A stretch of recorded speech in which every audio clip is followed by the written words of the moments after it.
నమస్తే. Welcome to Sakshi education. This is Ram.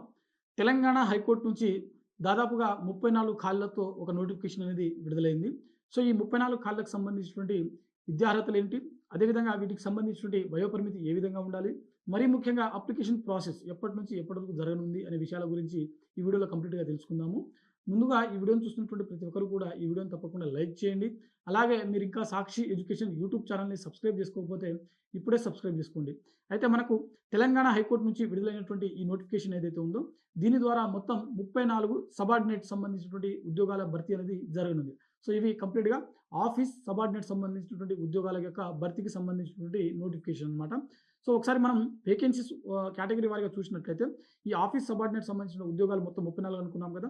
So, category వైస్‌గా చూసినట్లయితే ఓసీ సంబంధించిన పోస్టులు అంటే open category 11, EWS 4, hearing impaired సంబంధించినటువంటి అంటే మనకు దివ్యాంగులకు సంబంధించిన పోస్ట్ అనమాట 1, అదేవిధంగా ఎక్స్ సర్వీస్‌మెన్ 1, అదేవిధంగా స్పోర్ట్స్ పర్సన్ 2, అదేవిధంగా బీసీఏ 3, బీసీబీ 2, బీసీడీ 2, అదేవిధంగా బీసీఈ 2, అదేవిధంగా ఎస్సీలో మనకు 4, అదేవిధంగా ఎస్టీలో 2.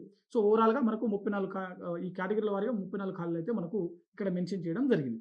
మరి వీటికి సంబంధించినటువంటి ఎడ్యుకేషన్ క్వాలిఫికేషన్ చూసినట్లయితే 7థ్ క్లాస్ నుంచి 10థ్ క్లాస్ పాస్ అయినటువంటి అభ్యర్థులు అంటే 7థ్ ఆర్ 8థ్ ఆర్ 9థ్ ఆర్ 10థ్ క్లాస్ వీటిలలో ఏదైనా ఒక తరగతి వరకు మీరు మధ్యలో ఆపేసినటువంటి అభ్యర్థులు ఎవరైతే ఉంటారో వారందరూ కూడా ఈ పోస్టులకు దరఖాస్తు చేసుకోవడానికి అర్హత కలిగి ఉంటారు. అయితే ఎవరైనా అంటే హైయర్ ఎడ్యుకేషన్ చదివినటువంటి అభ్యర్థులు ఇంటర్మీడియేట్ కావచ్చు, డిగ్రీ కావచ్చు, పీజీ కావచ్చు. సో, హైయర్ ఎడ్యుకేషన్ చదివినటువంటి అభ్యర్థులకు ఈ పోస్టులకు దరఖాస్తు చేసుకోవడానికి అర్హత కలిగి లేదు అని చెప్పి అంటే అనర్హులు అని చెప్పి ఇక్కడ చాలా స్పష్టంగా మనకు ఈ నోటిఫికేషన్‌లో మెన్షన్ చేయడం జరిగింది. మరి వీటికి సంబంధించినటువంటి వయోపరిమితి చూసినట్లయితే ఎవరైతే ఈ పోస్టులకు దరఖాస్తు చేసుకోవాలనుకున్నటువంటి అభ్యర్థులు ఉంటారో వీరికి కనీసం 18 సంవత్సరాలు, మాక్సిమం 45 సంవత్సరాల వరకు వయస్సు ఉండాల్సి ఉంటుంది. ఎస్సీ, ఎస్టీ మరియు ఓబీసీకి చెందినటువంటి అభ్యర్థులు, అదేవిధంగా దివ్యాంగులకు ప్రభుత్వ నిబంధనల ప్రకారం వయో సడలింపు అనేది వర్తిస్తుంది. సో, ఇవి మనకు వీటికి సంబంధించినటువంటి వయోపరిమితికి సంబంధించినటువంటి నిబంధనలనమాట. అయితే వీటికి సంబంధించినటువంటి అప్లికేషన్ ప్రాసెస్ ఎప్పటి నుంచి ఎప్పటి వరకు జరగనుందని చూసినట్లయితే, మనకు వీటికి సంబంధించిన అప్లికేషన్ ప్రాసెస్ వచ్చేసరికి ఫిబ్రవరి 7వ తేదీన అఫీషియల్ వెబ్‌సైట్‌లో మనకు ఈ లింక్ అనేది అందుబాటులో ఉంటుంది. ఆ తర్వాత మనకు ఫిబ్రవరి 28వ తేదీన మనకు వీటికి సంబంధించినటువంటి దరఖాస్తు ప్రక్రియ అనేది ముగియడం జరుగుతుంది.